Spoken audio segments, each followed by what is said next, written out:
يا أيتها النفس المطمئنة ارجعي إلى ربك راضية مرضية فادخلي في عبادي وادخلي جنتي. بسم الله الرحمن الرحيم والصلاة والسلام على أشرف المرسلين سيدنا محمد وعلى آله وصحبه أجمعين. اللهم اجمعنا عليك ولا تكلنا إلا إليك. أرنا اللهم الحق حقا وارزقنا اتباعه وأرنا الباطل باطلا وارزقنا اجتنابه واجعلنا من عبادك الصالحين وأوليائك المقربين برحمتك يا أرحم الراحمين. Aujourd'hui, nous abordons la troisième partie du commentaire de sourate An-Nasr, de sourate le secours. Et la dernière fois, nous étions arrivés au deuxième verset. Nous avons bien entendu expliqué que Allah Azza wa Jal a donné trois grands bienfaits aux musulmans qu'il a cités dans cette sourate. Idha ja'a nasrullah, donc le secours de Allah Azza wa Jal, Al-Fath, et donc on a dit que ça va plus dans le sens de la conquête de la Mecque. Et ce qui allait venir d'ailleurs après, comme on va le voir, et que tu verras les gens entrer en foule dans la religion de Dieu. Donc il y a trois bienfaits: le secours de Dieu, la conquête de la Mecque et l'entrée des gens en foule dans la religion de Allah Azza wa Jal. Et ce que vous remarquerez, c'est que le troisième bienfait, Allah Azza wa Jal l'a cité dans un verset à part. Il a parlé de son secours et de la conquête de la Mecque dans le premier verset, et l'entrée des gens en foule dans la religion de Dieu, il lui a réservé un verset. C'est pour dire quelque part que ceci représente l'objectif principal des musulmans. La question de conquérir un pays n'était qu'un moyen, parce que déjà c'était une restitution d'un droit, une punition à ceux qui ont persécuté les musulmans pendant des années. Donc c'est quelque chose qui est passagère dans la vie normalement des musulmans. Mais ce qui est le plus important, c'est que les musulmans puissent professer la foi, transmettre la foi, diffuser l'islam parmi les gens. Et lorsqu'ils arrivent à cet objectif-là, c'est cela le vrai triomphe. Et c'est donc ceux qui pensent qu'on ne peut transmettre la parole de Dieu, ou les gens ne peuvent venir à l'islam qu'en étant des conquérants, qu'en possédant les terres, c'est complètement faux. D'ailleurs, remarquez bien que dans l'histoire de l'islam, la majorité des gens qui ont embrassé l'islam n'étaient pas conquéris par les musulmans. Ils n'étaient pas colonisés par les musulmans. Le Futuhat, dans plusieurs pays, n'y sont pas arrivés, et malgré cela, les gens se sont convertis à l'islam, notamment en Afrique, en Asie. Et regardez, calculez maintenant le nombre de musulmans qu'il y a dans le monde, vous verrez que la majorité n'a pas connu l'islam suite à une conquête des musulmans. Donc là, c'est pour donner justement cette importance à l'appel de Dieu, beaucoup plus à la question tout simplement militaire. Alors justement, après la conquête de la Mecque, les choses ont commencé à aller très vite, puisque les musulmans ont commencé à acquérir un certain pouvoir.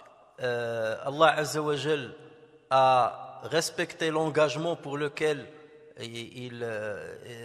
la promesse qu'il a faite aux musulmans lorsqu'il leur a dit que vous allez avoir le triomphe, que vous allez entrer à la Mecque. Plusieurs messages venaient pour rassurer les musulmans que suite à leur patience et leur sacrifice, il allait triompher de leurs ennemis et l'islam allait prépondérer par rapport à toutes les autres religions. C'était des choses qui étaient dites beaucoup plus tôt dans l'histoire de l'islam, et lorsque ça s'est réalisé, donc ça a encouragé les gens à entrer en islam. Il y avait beaucoup qui attendaient de dire on va voir l'issue du combat qu'il y a entre les musulmans et les Qurayshites, et puisqu'il était à l'avantage des musulmans, et puisque les musulmans ont commencé à avoir une certaine puissance, ils ont créé un État islamique.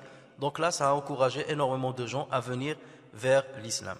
Et justement, donc si on voit la suite des événements, rappelez-vous, la dernière fois on a parlé de Sulh al-Hudaybiyah, le pacte de Hudaybiyah. Ensuite, il y a eu la conquête, il y avait Fath Khaybar, la conquête de Khaybar.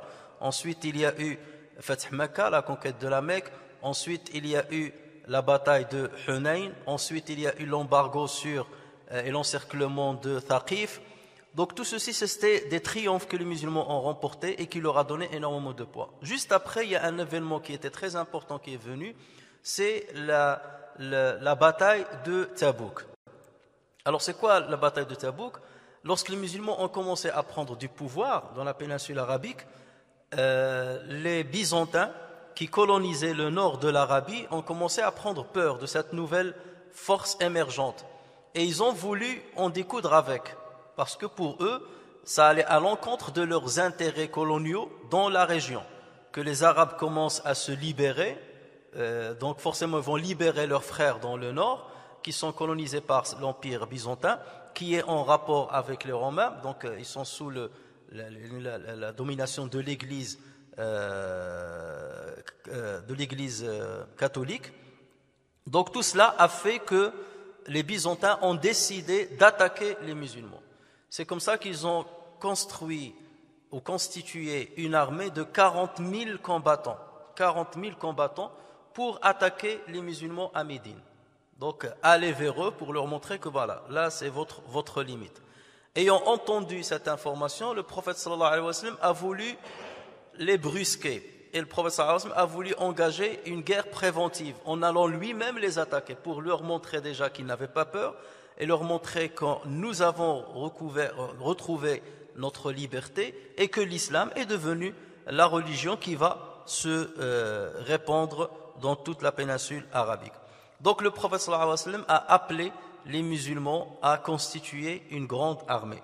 Et c'était la première fois où on allait rassembler 30 000 combattants. Et le maximum qu'avaient réuni les musulmans, c'était lors de la bataille de Hunayn, 12 000 combattants. Là, on est allé à 30 000 combattants. Et les musulmans devaient donner de leurs biens matériels et donner de leur personne pour cette bataille. Donc, c'était dans le mois de Rajab, en l'an 9 de l'Hégire, que les musulmans ont constitué donc cette armée et ils se sont dirigés vers Tabouk qui se trouve à peu près à 630 km à vol d'oiseau de Médine. Aujourd'hui, si vous prenez la route de Médine à Tabouk, c'est à peu près 770 km. Donc c'est vous dire que le chemin était long. C'était en plein été. Les musulmans, donc il y avait une grande sécheresse à l'époque et les musulmans étaient appauvris en cette période, mais malgré cela, les musulmans ont réussi ce défi. Allah Azza wa Jal d'ailleurs parle de cette expédition, cette grande expédition en disant لقد تاب الله على النبي والمهاجرين والأنصار الذين اتبعوه في ساعة العسرة من بعد ما كاد يزيغ قلوب فريق منهم ثم تاب عليهم إنه بهم رؤوف رحيم. Allah a accueilli le repentir du prophète, celui des émigrés, le muhajiroun, et des auxiliaires, l'Ansar, qui l'ont suivi à un moment difficile après que les cœurs d'un groupe d'entre eux étaient sur le point de dévier.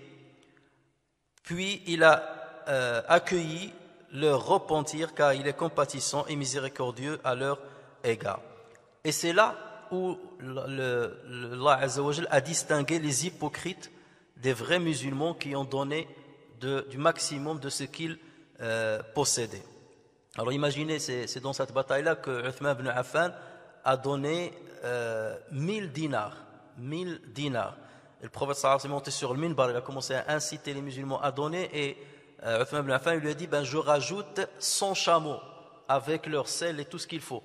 Le prophète sallallahu alayhi wa sallam a continué, donc Uthman ibn Affan s'est levé une deuxième fois, il lui a dit je rajoute 100 autres chameaux. Et quand le prophète sallallahu alayhi wa sallam a continué à inciter les musulmans et Uthman ibn Affan s'est levé une troisième fois, il lui a dit je rajoute encore 100 chameaux. Ça veut dire 300 chameaux qu'il a donné fi sabilillah pour cette bataille. Et le prophète sallallahu alayhi wa sallam est descendu de minbar en disant Ma darra ibn Affan ma fa'ala ba'da al-yawm. Rien ne nuira à Ibn Affan après ce qu'il a fait aujourd'hui. Abu Bakr Siddiq, il a ramené tout ce qu'il possédait. Lorsque le prophète sallallahu alayhi wa sallam lui demanda qu'est-ce que tu as donné, il lui a dit j'ai donné tout. Il lui a dit qu'est-ce que tu as laissé à ta famille, il lui a dit je leur ai laissé Allah et son messager. Omar ibn Khattab, Abdurrahman ibn Auf, ils ont ramené la moitié de ce qu'ils possédaient. Il y a même des gens qui ramenaient un tout petit peu, ils n'avaient pas grand-chose, ils étaient besogneux, ils ramenaient un petit peu, et les hypocrites ont commencé à se moquer d'eux.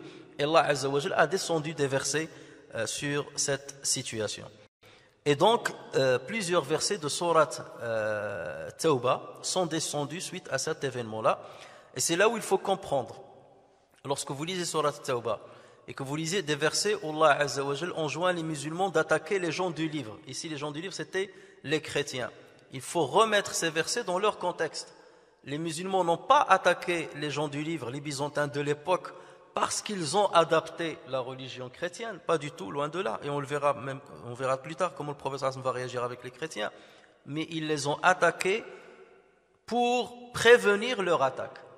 Et le prophète donc il a pris cette armée de 30 000 personnes, ils se sont dirigés vers Tabouk. Et d'ailleurs, les Byzantins, lorsqu'ils ont vu la grandeur des musulmans, donc l'armée, même s'ils étaient plus nombreux, mais Allah Azza wa Jal fait toujours de sorte que les musulmans paraissent plus nombreux aux yeux de leurs détracteurs.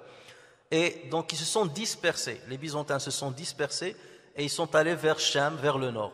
Et là le prophète sallallahu alayhi wa sallam a réuni quelques compagnons pour se concerter avec eux. Est-ce qu'on les poursuit?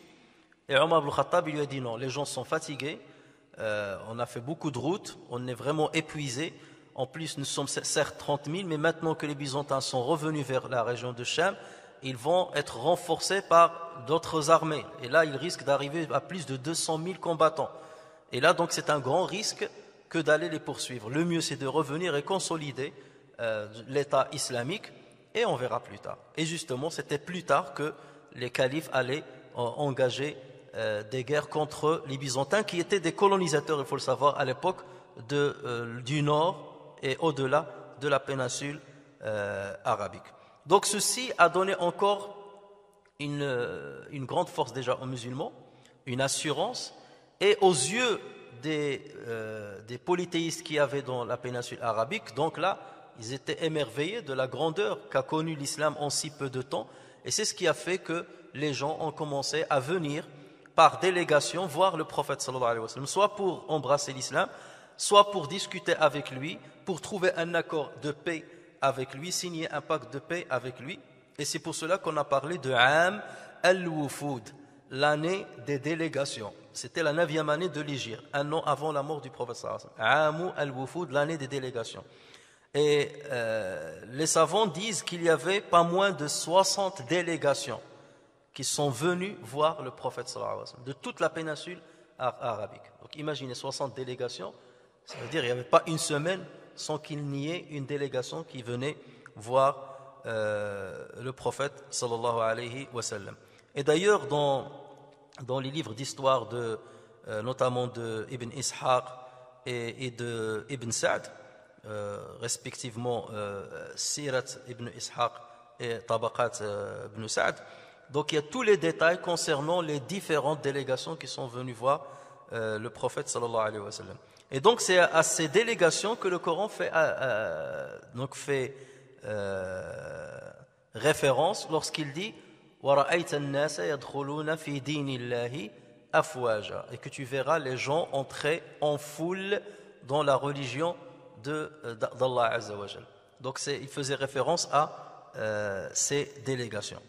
Alors on va parler de 4 délégations importantes, mais c'est seulement pour que vous ayez toujours un lien entre les versets coraniques et les événements de Sira Nabawiya. Ça c'est très très important. Lorsqu'on lit le Coran, parmi les moyens de concentration dans le Coran et les moyens qui permettent de bien méditer le Coran, c'est de faire le lien, de savoir dans quelles circonstances ce verset a été révélé et de quoi il parlait réellement par rapport à la vie du prophète sallallahu alayhi wa sallam. C'est comme ça qu'on arrive à extraire des bons décrets et des bonnes règles pour notre vie, qu'elle soit sociale, religieuse ou politique. Alors commençons par la délégation de Banu Tamim. Il s'agit Banu Tamim, c'est une très grande tribu qui se trouve dans la région de Najd, le nord-est de la péninsule arabique. C'est une tribu qui était très très connue de par les compétences linguistiques qu'ils avaient. Ils avaient les meilleurs prophètes des Arabes, ils avaient les meilleurs prêcheurs des Arabes, et c'était des gens qui maniaient très bien le verbe. Et donc ils sont juste avant leur venue à Médine, le prophète sallallahu alayhi wa sallam avait envoyé une expédition à la tête de laquelle il a mis Uyayna ibn Hussein. Et cette expédition est allé dans la région de Najd et il a arrêté quelques prisonniers, 11 hommes et 11 femmes, qu'ils ont ramenés à Médine. Et il s'avère que ces prisonniers-là qu'ils ont pris faisaient partie de la tribu de Banu Tamim. Donc cette tribu a envoyé ses notables pour venir négocier avec le prophète sallallahu alayhi wa sallam la libération de ces prisonniers. Donc ils sont venus avec leur chef, avec leurs poètes, avec leurs prêcheurs, leurs grands prêcheurs qui savent manier les discours, et ils sont entrés à Médine. Ensuite ils sont entrés, ils se sont enquis de l'endroit où habite le prophète sallallahu alayhi wa sallam. On leur a dit c'est juste à côté de la mosquée. Ils sont rentrés à l'intérieur de la mosquée de Médine et on leur a dit il habite juste là. Et ils ont commencé à appeler le prophète sallallahu alayhi wa sallam depuis l'extérieur. Il était dans ses appartements et il l'appelait à haute voix. Ya Muhammad ukhruj ilayna, oh Muhammad, sors vers nous. Mais il le disait avec une certaine arrogance. Et c'est à leur propos qu'Allah Azza wa Jalla révéla des versets de Surat al-Hujurat. Innal ladhina yunadunaka min wara'il hujurati aktharuhum la ya'qilun. Ceux qui t'appellent à haute voix de derrière les appartements, la plupart d'entre eux ne raisonnent pas. Donc ce verset-là fait référence à ces gens-là. Donc ils ont appelé le prophète sallallahu alayhi wa sallam. Le prophète sallallahu alayhi wa sallam a été importuné, il est sorti quand même. Et là, ils lui ont dit, Ya Muhammad, donc nous voulons t'affronter avec les paroles. Nous voulons t'affronter avec les paroles. Nous sommes la tribu qui a le plus de prestige dans la péninsule arabique et on veut montrer, parce que les Arabes, il faut savoir, à l'époque, c'est comme des affrontements de poètes entre telle tribu et la poésie avait un poids énorme à l'époque. Donc au moins ils ont voulu affronter le prophète sallallahu alayhi wa sallam avec leurs poètes et avec leurs prêcheurs. Donc le prophète sallallahu alayhi wa sallam a dit j'autorise votre prêcheur et votre poète à parler. C'est alors que leur prêcheur qui s'appelle Utarid ibn Hajib s'est présenté. Il a commencé à façonner un très beau discours devant les musulmans, en parlant des prestiges, en faisant des éloges sur sa tribu, sur l'histoire de sa tribu et ainsi de suite. Donc c'est là que le prophète sallallahu alayhi wa sallam a demandé à un de ses compagnons parmi les Ansar qui s'appelle Thabit ibn Qais, qui était un grand orateur. Le prophète sallallahu alayhi wa sallam lui a dit Ya Thabit, lève-toi et réponds-lui. Et donc Thabit a commencé à parler, mais des paroles extraordinaires. Et les savants retracent justement toutes ces paroles dans leurs détails, parce que c'était un discours historique où il a parlé du prophète, il a parlé de l'entrée de l'Ansar à l'islam et des privilèges qu'ils ont trouvés en étant des musulmans. Ensuite, Banu Tamim ont présenté leur poète, et ce n'était autre que Zibriqan ibn Badr. Zibriqan, c'était un très très grand poète connu dans l'histoire des Arabes et même l'histoire d'Islam, parce qu'il allait se convertir. Et Zibriqan donc s'est présenté et il a lancé donc une très très belle poésie devant le prophète sallallahu alayhi wa sallam. Le prophète sallallahu alayhi wa sallam, bien entendu, ne savait pas la poésie, il ne savait pas dire la poésie. On ne lui a pas appris la poésie et il ne lui appartient pas de la connaître. D'ailleurs, même le prophète sallallahu alayhi wa sallam, chaque fois qu'il voulait argumenter une parole avec un vers de poésie, il se trompait tout le temps, au point que même les compagnons riaient sur lui. Ils disaient tu t'es trompé, il fallait dire comme ça. Et ça prouve que le Coran qu'il disait n'était autre que la parole de Dieu, parce que lui, il ne savait pas dire la poésie. Donc le prophète sallallahu alayhi wa sallam a fait appel à son poète, qui est Hassan ibn Thabit, radiyallahu anhu, qui est aussi un Ansarite. Et le prophète sallallahu alayhi wa sallam lui a dit viens affronter Zibriqan ibn Badr. Et Hassan a dit une très très belle poésie. Ensuite, Zibriqan lui a répondu. Et Hassan lui a répondu. C'est comme aujourd'hui, ça, les rappeurs, comment on appelle ça?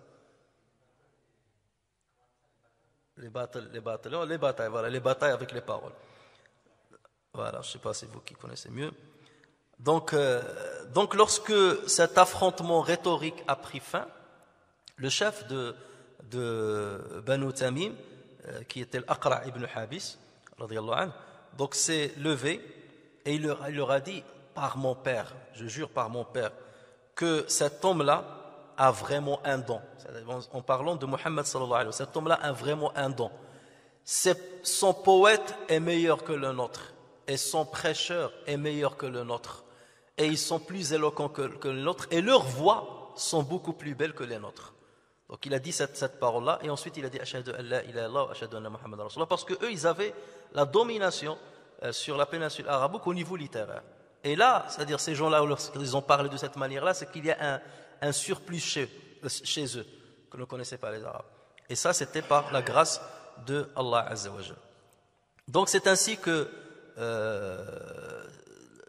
Aqra' ibn Habis s'est converti à l'islam, et toute la délégation s'est convertie à l'islam. Mais ils ont beaucoup hésité avant de se convertir, contrairement aux Yamanites, comme on le verra, qui sont venus, qui se sont convertis beaucoup plus rapidement que eux. La deuxième délégation dont on va parler, puisqu'elle est importante, c'est la délégation de Najran. Najran, c'est une région qui se trouve au sud de la Mecque en allant vers le Yémen, de côté du Yémen. Et là, c'était une très grande région où tous les gens étaient des chrétiens depuis fort longtemps. Donc là, c'est une grande délégation de chrétiens qui sont venus voir le prophète sallallahu alayhi wa sallam. Alors, ils étaient 60 personnes. Et ils sont venus au départ avec des beaux habits, leurs chefs, ils ont mis des beaux habits, des bagues en or, des habits un petit peu. Et le prophète ne voulait pas d'abord leur parler. Et lorsqu'ils se sont demandé pourquoi, les compagnons leur ont dit parce qu'ils ne parlent pas avec des gens qui sont habillés de cette manière-là. Donc après, ils se sont habillés d'une manière un peu plus normale. Et là, le prophète sallallahu alayhi wa sallam leur a parlé. Ils sont rentrés à la mosquée du prophète sallallahu alayhi wa sallam, mais c'était juste après la prière de l'Asr. Et ils ont voulu accomplir leur office. Et ils se sont levés, ils ont dit, est-ce qu'on peut accomplir l'office? Certains musulmans ont voulu leur interdire de le faire à l'intérieur de la mosquée. Le prophète sallallahu alayhi wa sallam leur a dit, laissez-les.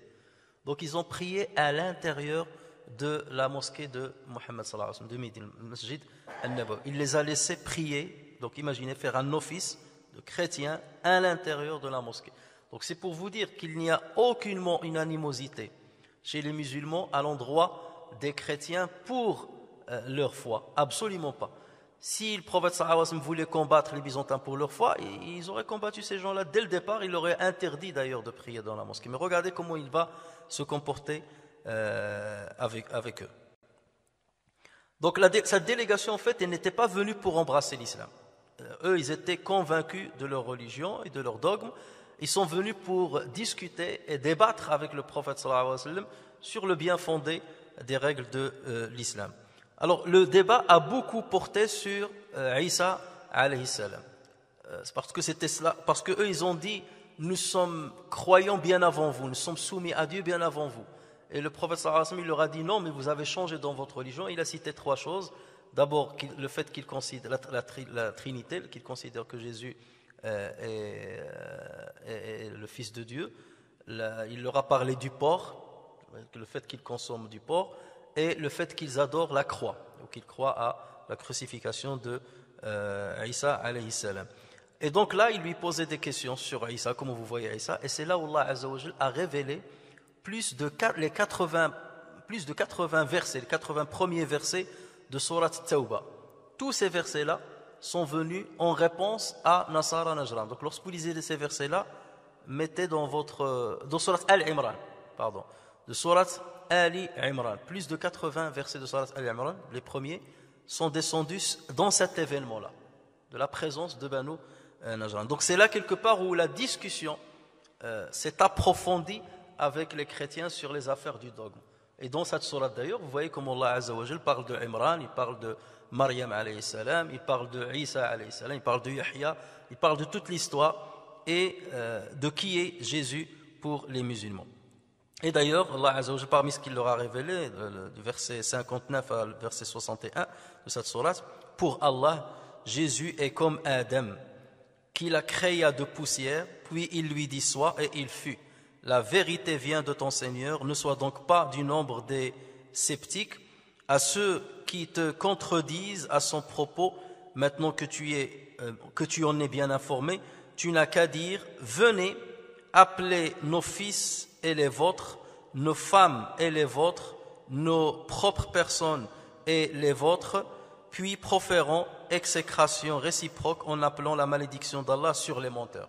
Parce que lorsqu'ils se sont entêtés à dire que Jésus c'est le fils de Dieu, ainsi de suite. Allah Azza wa Jal, donc il lui révélait au fur et à mesure les versets là, et là il leur a dit voilà, Allah Azza wa Jal, voilà ce qu'il vous dit.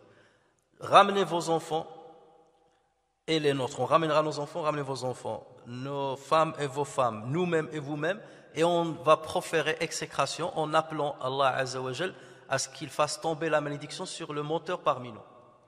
Et là ils ont pris peur, ils ont dit si Mohammed avait demandé que de ramener seulement son peuple et le nôtre pour faire ce qu'on appelle le mubahala, c'est justement le fait de proférer cette exécration réciproque en appelant Allah Azza wa Jal qu'il fasse descendre son la'n, sa malédiction sur le menteur. Ils ont dit s'il s'est contenté de dire ramenez vos suiveurs et mes suiveurs et qu'il fasse cette mubahala, on aurait dit que c'est un menteur. Mais là il a dit qu'on ramène nos enfants et les vôtres, qu'on ramène nos propres personnes et vous, qu'on ramène nos familles et les vôtres. Donc là ça montre bien qu'il est sûr de ce qu'il dit, qu'il est un vrai prophète. Et d'ailleurs entre eux, lorsqu'ils ont commencé à discuter, certains parmi eux étaient convaincus de la prophétie de Mohammed sallallahu alayhi wa sallam. Mais certains les chefs ont commencé à dire mais on va perdre tous les privilèges qu'on a jusqu'à maintenant en étant des responsables religieux. Et le Coran aussi en fait référence dans Surat Ali Imran. Alors ils ont dit nous n'acceptons pas l'islam, en revanche nous acceptons de faire un pacte avec toi et d'être sous ta domination, sous la domination de l'État islamique, de sorte qu'on donne la capitation, le kharaj. Donc le prophète sallallahu alayhi wa sallam a accepté, ils se sont mis d'accord sur le kharaj et ils lui ont dit envoie avec nous un des hommes à qui tu fais confiance pour qu'on lui donne le kharaj, qu'il te le ramène, la capitation pour qu'il te la ramène. Et donc là le prophète sallallahu alayhi wa sallam il leur a dit je vais vous envoyer avec vous Amin al-Umma, à savoir Abu Ubaida ibn al-Jarrah. Donc ce dernier radiyallahu anhu est parti avec eux dans leur région donc de Najran, et c'est là qu'il a commencé à professer l'islam. Et l'islam a commencé à prendre racine sur cette terre-là. Le prophète sallallahu alayhi wa sallam a signé pour eux une charte dans laquelle il montrait son engagement en tant qu'État islamique par rapport à eux en tant que chrétiens. Et regardez cette charte, ça va vous montrer comment l'islam gère les minorités religieuses dans un pays musulman. Le prophète sallallahu alayhi wa sallam a écrit Linajrana wa hashiyatiha. Cette charte est faite pour la Najran et ses alentours, وسائر من ينتحل دين النصرانية في أقطار الأرض, ainsi que tous ceux qui appartiennent au christianisme dans toutes les régions de la terre. جوار الله وذمة محمد صلى الله عليه وسلم على أموالهم. Ils auront la protection de Dieu et de Muhammad sallallahu alayhi wa sallam pour leur argent, leur bien matériel, وأنفسهم pour leur personne, وملتهم pour leur religion, وغائبهم وشاهدهم pour ceux qui sont absents parmi eux et ceux qui sont présents, وعشيرتهم ainsi que leurs tribus, وبيعهم ainsi que leurs églises, وكل ما تحت أيديهم من قليل أو كثير, et tout ce qui est sous leur propriété, qu'il soit minime ou nombreux. أن أحمي جانبهم, je m'engage à les protéger, وأذب عنهم, à combattre pour les sauver de toute mauvaise atteinte, وأذب عنهم وعن كنائسهم, et de défendre leur église pour qu'elle ne soit pas détruite ni utilisée par qui que ce soit. كنائسهم وبيعهم, tous les endroits leurs temples, وبيوت صلواتهم, ainsi que les monastères, ainsi de suite, ومواضع الرهبان, les monastères, ومواطن السياح, ainsi que les pèlerins qui viennent chez eux. Donc je m'engage à préserver tout cela et à protéger tout cela. وأن أحرس دينهم وملتهم, et je m'engage à protéger et à être gardien de leur religion. Imaginez l'État islamique, ce qu'il disait. À ce que je deviens le gardien de leur religion. أين كانوا بما أحفظ به نفسي, là où ils sont, de la même manière que je protège ma propre personne, ma propre famille et les gens de l'islam qui me suivent dans ma religion. Et ainsi de suite. La charte, elle est longue, mais ça vous montre comment l'islam garantit la liberté de culte. Et ça, ce ne sont pas des slogans, mais c'est une réalité que l'islam montre. Donc ceci montre que l'attaque des Byzantins était une attaque pour le despotisme qu'ils avaient et non pas pour la religion à laquelle ils appartenaient. La preuve, regardez comment le prophète sallallahu alayhi wa sallam s'est comporté avec Ahl Najran, avec lesquels il était en pleine paix. Et c'est pour cela qu'ils n'ont pas tardé à se convertir rapidement, à se convertir à l'islam, et toute cette région-là a embrassé l'islam peu de temps après, et au lieu de donner la capitation, ils donnaient la zakat. Troisième délégation dont je vais parler, c'est la délégation de Bani Hanifa. Alors c'est une délégation de 17 hommes qui sont venus de la région de l'Yamama. L'Yamama, ça se trouve à l'est de Médine, au nord-est donc de la péninsule arabique. Et parmi eux, il y avait Musaylama ibn Habib al-Hanafi, qu'on appelle Musaylama l'imposteur. C'est celui qui allait se présenter comme un prophète. Donc ces 17 personnes sont venues avec lui. Alors là, les récits divergent un petit peu. Et Ibn Hajar al-Asqalani, rahimahullah, il dit qu'il y a deux délégations.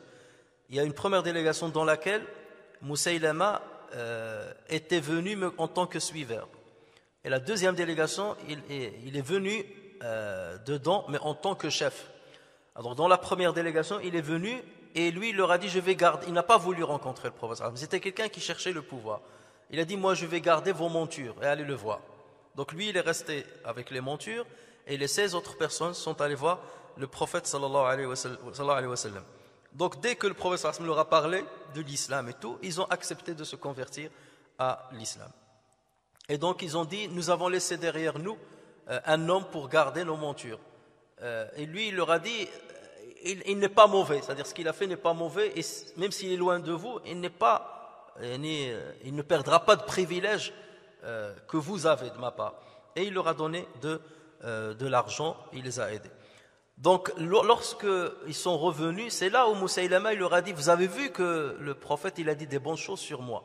Ben moi je veux la moitié de son règne. Si jamais maintenant, et si jamais il meurt, je veux être son héritier dans la péninsule arabique. Et c'est pour cela qu'il est venu dans une autre délégation. Il a même envoyé, donc il est venu dans une délégation, il est venu voir le prophète sallallahu alayhi wa sallam, et le prophète sallallahu alayhi wa sallam est sorti le voir, et le prophète sallallahu alayhi wa sallam il était en compagnie de Thabit ibn Qais, donc son orateur, et le prophète sallallahu alayhi wa sallam tenait dans sa main une petite branche d'un palmier, et l'autre lui a dit, Ya Muhammad, je veux que tu me donnes le pouvoir après toi, après ta mort je veux avoir tout le pouvoir. Et le prophète sallallahu alayhi wa sallam a dit, même si tu me demandes cette petite branche que j'ai entre les mains, je ne te la donnerai pas. Et ensuite le prophète sallallahu alayhi wa sallam a dit, وَلَن تَعْدُوَ أَمْرَ اللَّهِ فِيكَ, tu ne dépasseras jamais ce que Dieu t'a prédestiné. وَلَئِنْ أَدْبَرْتَ لَيَعْقِرَنَّكَ اللَّهِ, et si tu refuses de te soumettre, Allah Azza wa Jalla te tuera. وَهَذَا ثَابِتٌ يُجِيبُكَ عَنِّي, et voici Thabit ibn Qais, c'est lui qui te parlera, moi je ne veux même pas te parler. Musaylama donc il est revenu et il a envoyé, il a commencé déjà à appeler, bon, il a appris un petit peu ce que disait le prophète sallallahu alayhi wa sallam, il a entendu parler du Coran, ainsi de suite. Donc il est parti, il a commencé à façonner des paroles qui ressembleraient au Coran, mais qui étaient ridicules d'ailleurs, lorsque vous le lisez c'est vraiment ridicule. Et donc il se faisait passer pour un prophète. Il a commencé et les gens ont commencé à le suivre. Et il a même osé envoyer une lettre au prophète sallallahu alayhi wa sallam avec 2 émissaires. Donc il a envoyé 2 émissaires avec cette lettre-là, dans laquelle il a écrit Amma ba'd fa inni ashraktu fil amri ma'ak, sache que je suis devenu ton associé dans l'affaire. Fa inni ashraktu al amra ma'ak wa inna lana nisfa al amr, donc à nous la moitié de la gouvernance nous appartient et l'autre moitié appartient à Quraysh, même si Quraysh sont des gens qui sont outranciers, qui dépassent les règles. Et le prophète sallallahu alayhi wa sallam, il a dit, si je devais tuer un émissaire, j'aurais tué ces deux-là, parce que ces deux-là étaient ses suiveurs. Mais le prophète sallallahu alayhi wa sallam, par respect de cette tradition de ne pas tuer les émissaires, les messagers des rois, les messagers des gouverneurs, donc il n'a pas voulu les toucher. Il a envoyé avec eux une lettre dans laquelle le prophète sallallahu alayhi wa sallam a dit Bismillahir Rahmanir Rahim Min Muhammadin Rasulillah ila Musaylama al-Kadhab, de Muhammad, messager de Dieu, à Musaylama, l'imposteur. Salamun ala man ittaba'a al-huda, paix à celui qui a suivi la guidance. Amma ba'd, fa inna al-arda lillah, sache que la terre appartient à Dieu. Yurithuha liman yasha'u min ibadihi wal 'aqibatu lil muttaqin. Dieu en fera héritage, c'est-à-dire de la terre, il en fera héritage, la terre appartient à Dieu, il en fera héritage à ceux qui choisissent parmi ses serviteurs, et la bonne fin sera réservée aux pieux.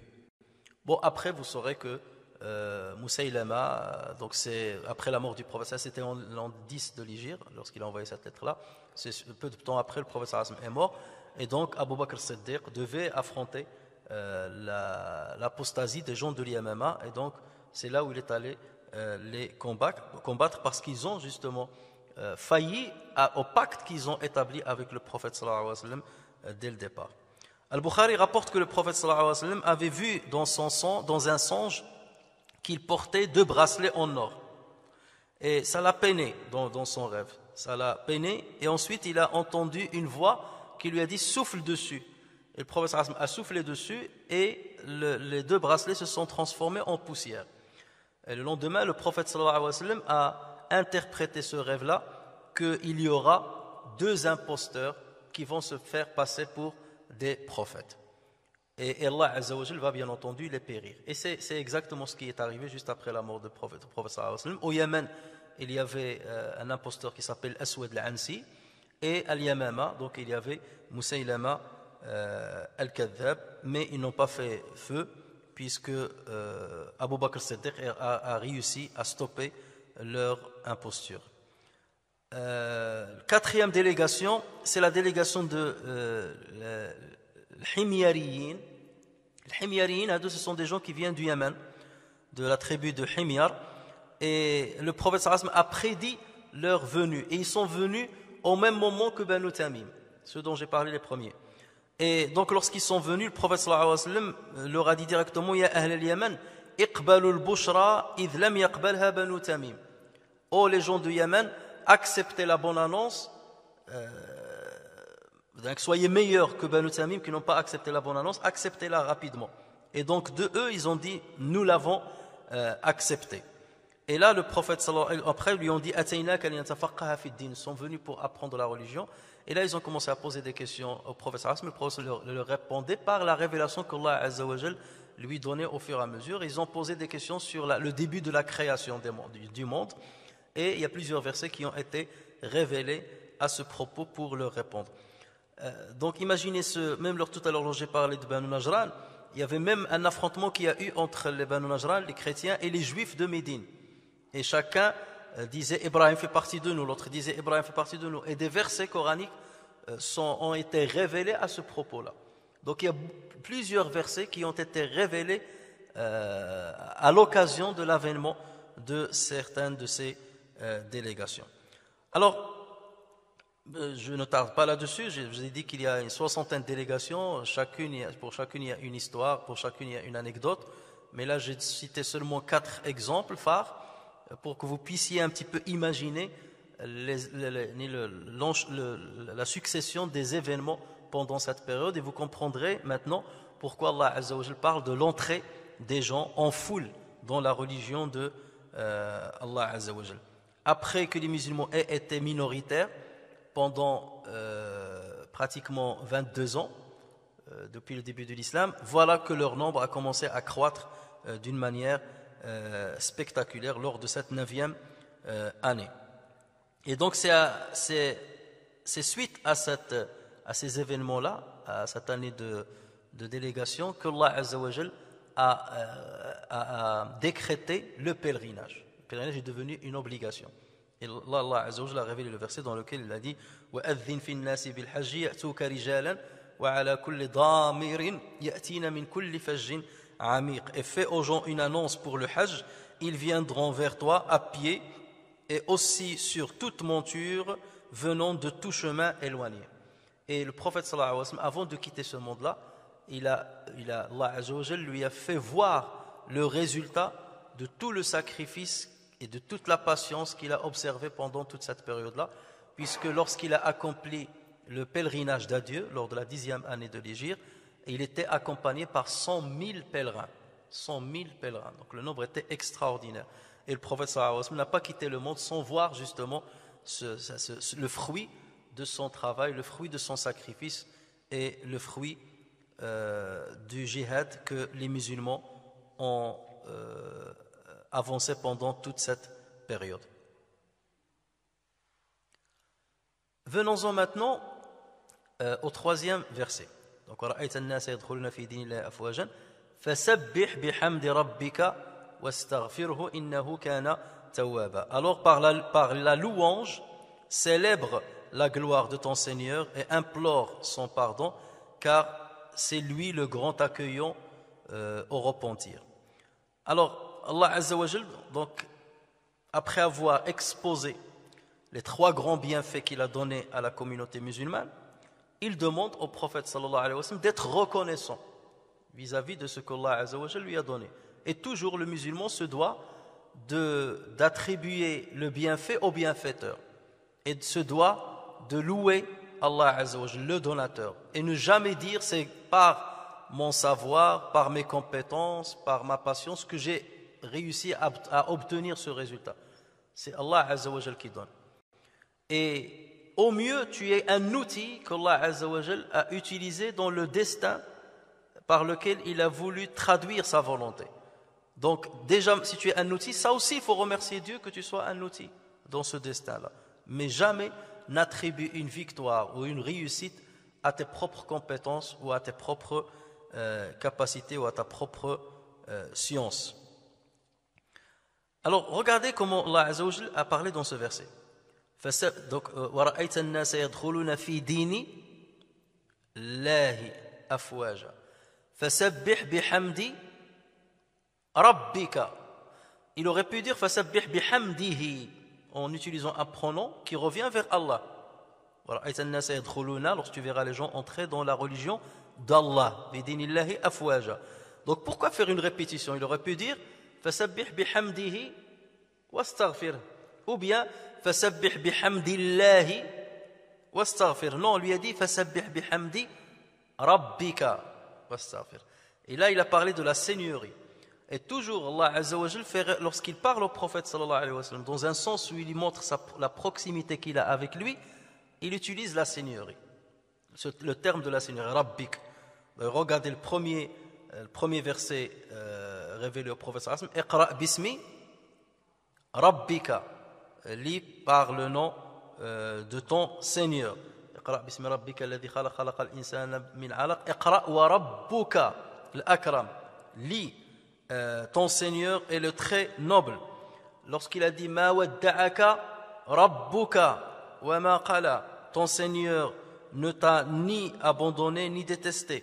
Sabbih isma rabbika al-a'la, glorifie le nom de ton Seigneur le très haut. Donc toujours Allah Azza wa Jal, et il y en a plusieurs versets comme ça lorsqu'il parle de Muhammad sallallahu alayhi wa sallam, et pour montrer cette relation du Seigneur au serviteur, dans laquelle il y a cet amour entre Allah Azza wa Jal et le prophète sallallahu alayhi wa sallam, il utilise le terme de Rabbika. Donc, alors qu'il aurait pu dire فَسَبِّحْ بِحَمْدِهِ وَاسْتَغْفِرْ, ou bien il aurait pu dire فَسَبِّحْ بِحَمْدِهِ وَاسْتَغْفِرْ, ou bien فَسَبِّحْ بِحَمْدِ اللَّهِ وَاسْتَغْفِرْ. Non, il a dit فَسَبِّحْ بِحَمْدِ رَبِّكَ وَاسْتَغْفِرْ. Alors, que signifie التسبيح? سبح التسبيح. التسبيح, c'est un pilier principal dans la foi en l'unicité d'Allah Azza wa Jal. Je ne sais pas qui parle en même temps. D'accord. التسبيح, c'est le fait de croire qu'Allah Azza wa Jal est exempt de tout défaut, de toute ressemblance aux êtres qu'il a créés et de tout ce que l'esprit peut imaginer. Le fait de dire Dieu est différent de tout ce qu'on peut lui rapporter, c'est-à-dire rapporter sur lui, ou les comparaisons qu'on peut faire par rapport à lui. C'est cela, at-tasbih. Et ça vient d'ailleurs du terme as-sabh. Et as-sabh signifie l'éloignement. Al-bu'd, as-sabhu, ça veut dire l'éloignement. Sabaha, alors en arabe, maintenant on a pris l'habitude de dire sibaha, c'est la nage. Sabaha, ça veut dire il s'est déplacé, il s'est éloigné. Donc sabaha fil ma, il s'est éloigné dans l'eau. Sabaha fil ardi, il s'est éloigné sur terre. Donc il a marché, il a quitté l'endroit où il était. Donc c'est ça tasbih, c'est éloigner Dieu et l'écarter de toute ressemblance qu'on puisse avoir dans notre esprit ou de toute imagination qu'on peut avoir sur son entité. D'accord? C'est cela le tasbih. Et remarquez bien, le tasbih dans le Coran, le verbe sabbaha, il vient conjuguer dans tous les temps. Sabbaha au passé, sabbih à l'impératif, yusabbihu au présent, même le subhana, donc le substantif. Alors que le hamd, il n'y a pas ihmad, il n'y a pas dans l'impératif, il n'y a pas hamida dans le passé, d'accord? Il n'y a pas yahmadu dans le présent dans le Coran, il y a alhamdu, seulement le substantif. Alhamdu. Pourquoi? Tasbih, alhamd c'est quoi? Alhamd déjà c'est quoi? Alhamd, c'est le fait de faire des louanges à quelqu'un qui à notre yeux est à la complétude, qui à notre yeux possède la complétude, et faire ces louanges-là avec un sentiment d'amour, donc faire avec un sentiment d'amour et de glorification à son égard. Donc tout cela, ça s'appelle hamd. Donc faire des louanges à quelqu'un pour qui on croit la complétude, la azama, et faire ces louanges-là avec amour et glorification. Pourquoi? Parce que ça s'appelle al-hamd.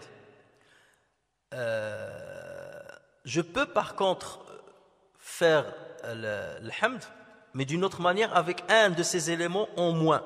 Et dans ce cas, on ne parle plus de l'hamd, on parle de l'madh. Le madh, c'est le fait de faire des éloges sur quelqu'un. Donc les louanges, c'est une chose, les éloges, ça en est une autre. Je peux, parce que j'aspire à avoir de l'argent de quelqu'un, je peux faire des éloges sur lui. Même si je n'ai pas d'amour pour lui. Même si je ne crois pas qu'il a la complétude. Même si je ne le glorifie pas. Donc là, je parle de l'madh, des éloges, mais non pas de l'hamd. Donc le hamd, c'est le summum. Sentir un amour qui n'a pas de limite vis-à-vis de celui à qui tu fais le hamd. Sentir qu'il a la gloire. Sentir qu'il a la complétude. Et lui faire des louanges. Hadi, il n'y a qu'une seule façon de le faire, c'est alhamdu. Alhamdu. Et lorsque je dis ihmadillah, qu'est-ce que tu dis? Si je te dis ihmadillah, fais le louange à Dieu, qu'est-ce que tu vas dire? Alhamdu. Tu ne dis pas ahmadullah. Tu dis alhamdulillah. Parce que l'hamd ne peut pas se diminuer. Il doit arriver à son summum. On ne peut pas le fractionner, on ne peut pas le mettre dans une échelle où il diminue, le hamd il diminue. Non, il est au summum, donc c'est le substantif qu'on utilise. Les louanges sont faites à Dieu. Par contre, tasbih, tu peux le faire selon tes capacités mentales, selon ton savoir. Tu entends que les chrétiens disent que Allah Azza wa Jal a pris un enfant. Tu dis subhanallah, il est loin de ça. Ton esprit te donne une image de Dieu. Tout de suite tu dis subhanallah, Dieu est loin de ça. Donc là c'est un exercice personnel. Alors que le hamd, il est stable. Le hamd, il est stable. Alhamdulillahi alladhi anzala ala abdihi al-kitaba wa lam yaj'al lahu iwaja. D'ailleurs, alhamdulillah azza wa jal, il l'a fait sur lui-même. Alhamdulillahi, louange à Allah, qui a descendu sur son serviteur le livre. Allah, il a fait le hamd pour lui. C'est le même hamd qu'on lui fait. À chaque fois que je dis fais hamdillah, tu vas dire alhamd. Tu parles de l'hamd qu'il a fait pour lui-même. Parce qu'il n'y a que lui qui sait le niveau des louanges qu'il faut faire pour lui. Parce que nous, on ne peut jamais estimer Dieu à sa juste valeur. Et estimer la grandeur d'Allah Azza wa Jal. Et on ne peut jamais l'embrasser par notre savoir. Voilà pourquoi on dit l'hamd. Mais tasbih, à chaque fois que tu entends quelque chose qui n'est pas acceptable et qu'on attribue à Dieu, tu l'écartes, tu fais tasbih. tu l'écartes. Subhanallah, subhanallah, je l'écarte, j'écarte. C'est pour ça d'ailleurs dans le Coran, lorsqu'Allah Azza wa Jal parle de ce que les polythéistes ou d'autres religions lui attribuent, Allah Azza wa Jal toujours il utilise Subhanallah amma yasifun. Par exemple, مَتَّخَذَ اللَّهُ مِنْ وَلَدٍ وَمَا كَانَ مَعَهُ مِنْ إِلَهٍ إِذًا لَذَهَبَ كُلُّ إِلَهٍ بِمَا خَلَقَ وَلَا عَلَى بَعْضُهُمْ عَلَى بَعْضٍ Subhanallah amma yasifun. Allah ne s'est point attribué d'enfant. Il n'existe point de divinité avec lui. Sinon, chaque divinité s'en irait avec ce qu'elle a créé. Et certaines seraient supérieures aux autres. Gloire, voilà. Subhanahu wa ta'ala.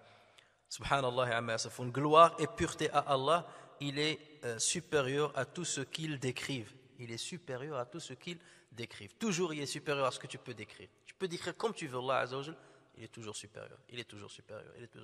Même les noms d'Allah, je vais les citer les 99, il y a des noms qu'on ne connaît pas. Les 99 noms de Dieu sont seulement ceux qu'il nous a dévoilés. Mais il y en a beaucoup d'autres qu'il ne nous a pas dévoilés, qu'on ne peut pas saisir. Donc même si on cite les 99 noms, est-ce qu'on l'a décrit comme il faut? Non, on a décrit seulement une petite partie. D'accord?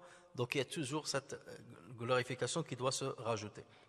Allah Azza wa Jal dit وَجَعَلُوا بَيْنَهُ وَبَيْنَ الْجِنَّةِ نَسَبًا وَلَقَدْ عَلِمَتِ الْجِنَّةُ إِنَّهُمْ لَمُحْضَرُونَ سُبْحَانَ اللَّهِ عَمَّا يَصِفُونَ. Et ils ont établi entre lui et les djinns une parenté, alors que les djinns savent bien que les mécréants vont être emmenés pour le châtiment. Tout de suite, il a dit Subhanallahi amma yasifun. Gloire et pureté à Allah, il est supérieur à tout ce qu'ils décrivent. وقالوا اتخذ الله ولدا سبحانه بل له ما في السماوات والأرض كل له قانتون. Ils ont dit Allah s'est donné un fils, gloire à lui. Non, mais c'est à lui qu'appartient ce qui est dans les cieux et la terre, et c'est à lui que tous obéissent.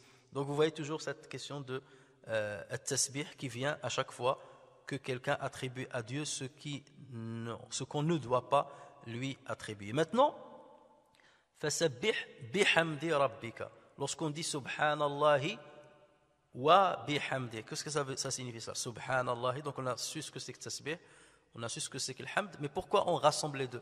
Subhanallahi wa bihamdi. فَسَبِّحْ بِحَمْدِ رَبِّكَ. Alors, les savants disent qu'on peut le comprendre avec Subhanallahi wa bihamdihi, donc le waw là, on peut le comprendre de deux manières. Ça, soit c'est un waw de l'hal. Le hal, en arabe, c'est l'état que tu ressens, l'état dans lequel tu es. Ça veut dire que tu dis, lorsque tu dis Subhanallah wa bihamdi, c'est que tu es en train de dire j'accomplis le tasbih en étant dans l'état de celui qui fait des louanges à Dieu.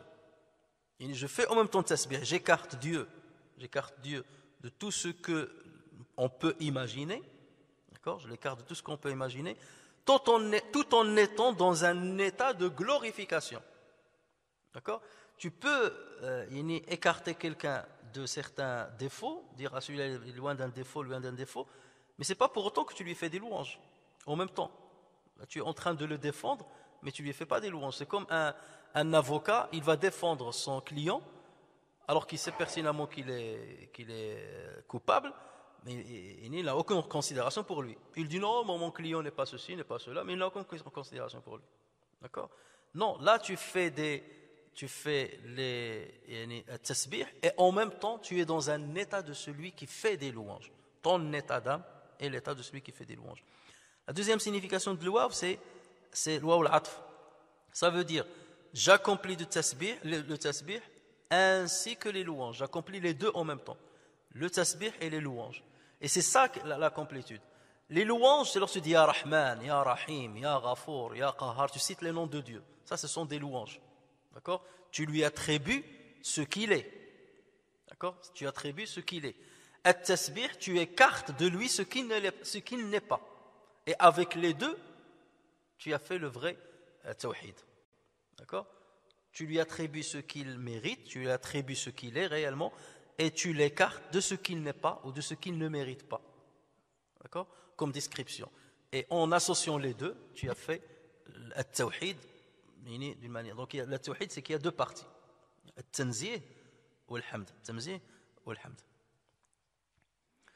فسبح بحمد ربك, donc on a expliqué ce que c'est rabbika, واستغفره إنه كان توابا, واستغفره, et implore son pardon. Alors il ne faut pas comprendre lorsque Allah Azza wa Jalla dit au prophète sallallahu alayhi wa sallam implore son pardon que le prophète sallallahu alayhi wa sallam pêche. Non, le prophète sallallahu alayhi wa sallam est exempt de péché, comme tous les prophètes. وَوَضَعْنَا عَنْكَ وِزْرَكَ, on a aboli tes péchés.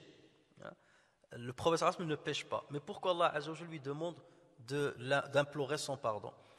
C'était une pratique de tous les prophètes. Il faut le comprendre. Par respect vis-à-vis d'Allah Azza wa Jalla, par humilité devant Allah Azza wa Jalla.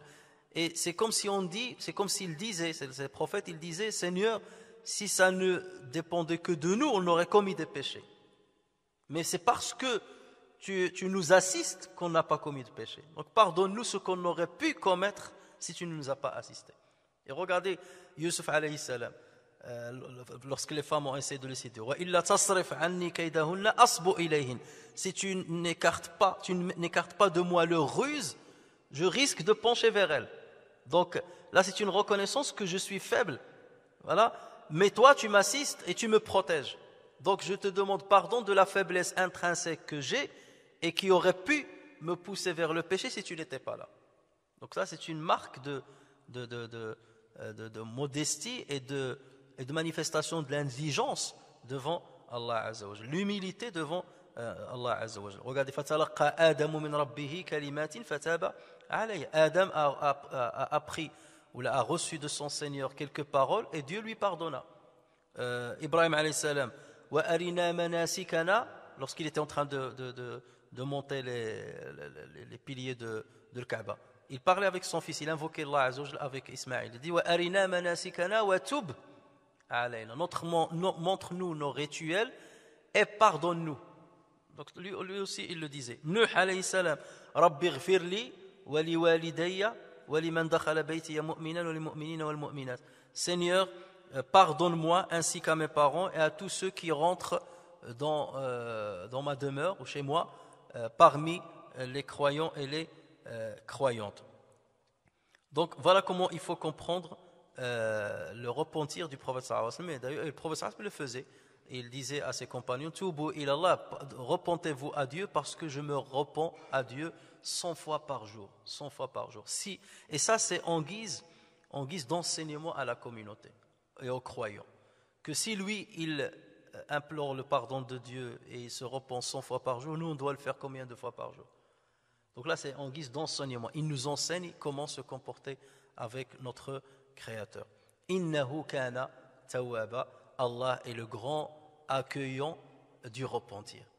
Il accueille votre repentir. Demandez à Allah et il accueillera votre repentir. Donc voilà cette sourate, depuis le début jusqu'à la fin, vous voyez qu'il y a une logique dans la suite des 3 versets. Elle retrace énormément d'événements en peu de mots et elle a une symbolique qui est très importante puisqu'il est venu à la fin de la vie du prophète sallallahu alayhi wa sallam pour lui dire ta mission est finie, le triomphe t'a été accordé, ta mission a été bien accomplie par la grâce d'Allah Azza wa Jalla. Donc remercie Allah Azza wa Jalla, fais-lui des louanges et continue à célébrer sa gloire et demande pardon à Allah Azza wa Jalla parce qu'il est accueilleur du repentir et tu reviendras à Allah Azza wa Jalla sans aucun péché ayant accompli la mission que Allah Azza wa Jalla t'a assignée. فنسأل الله تبارك وتعالى أن ينفعنا بما سمعنا وأن يعلمنا ما ينفعنا وينفعنا بما علمنا إنه على ذلك قدير بالإجابة جدير. سبحانك اللهم وبحمدك نشهد أن لا إله إلا أنت نستغفرك ونتوب إليك. سبحان ربك رب العزة عما يصفون وسلام على المرسلين والحمد لله رب العالمين.